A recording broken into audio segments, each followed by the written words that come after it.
I don't get to take Today or my buy a lunch cooked is not meal gonna for be so lunch each day, healthy. but I It's do the gonna be best bun I and can with what I cheese have. because I didn't have the time to cook and make a really nice lunch. So because of that, I'm gonna really eat a lot of fruits today. So I have some cantaloupe, some melon, I have a banana, I have 2 apples. I'm just carrying one for a little old lady in the office that I want to eat healthier, so I'm taking 1 apple for her, 1 for me. And I have some nuts. Make sure I stock up on the pumpkin seeds because these are good for getting rid of parasites from the body.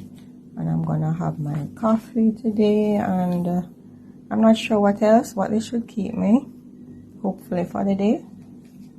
And then I really should have like a salad or some more veggies and some really good strong protein. But as I say, every day will not be perfect, but we do the best we can because we are busy working people.